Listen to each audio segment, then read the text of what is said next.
creating a simple starburst.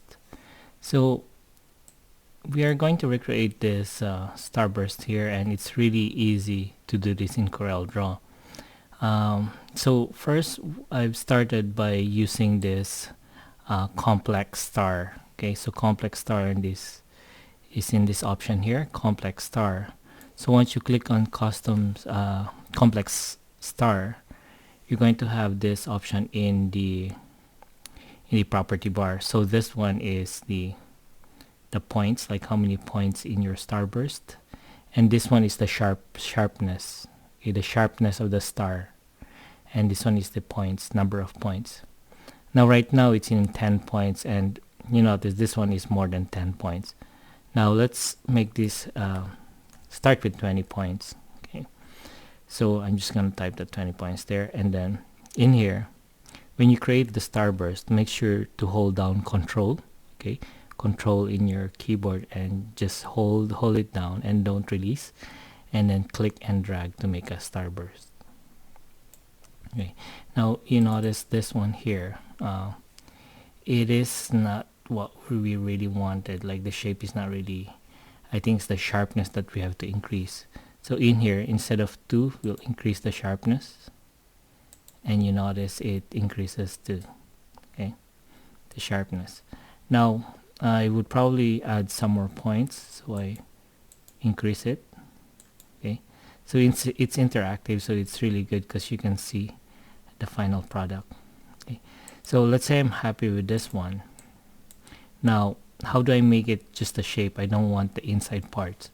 Okay, so in order to remove the inside parts in CorelDRAW X4, you can click on the starburst, and you go to effects and click on create boundary. So what it does, it just gets the silhouette of the starburst.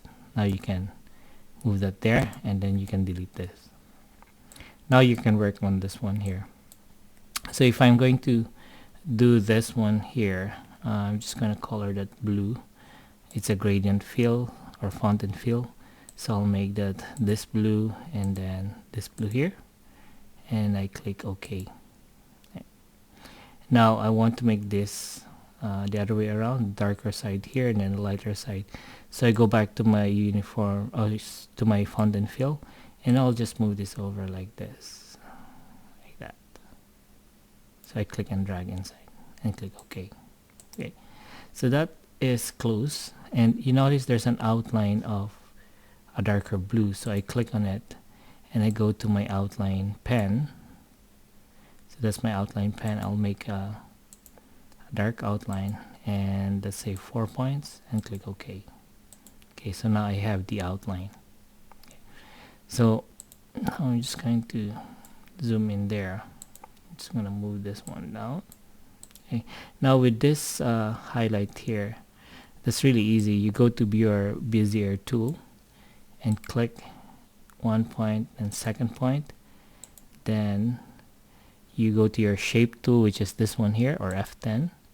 So click on the segment or the line and make it as a curve, convert line to curve, and then just shape it the way you want it to be. So I'm gonna shape it like that.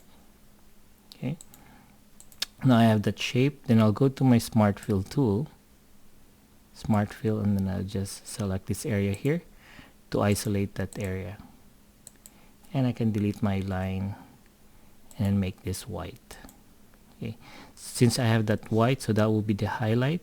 Just going to my interactive transparency tool and click and drag, or I'll do it the other way around there, and I'll just adjust it, and there you go, a simple starburst.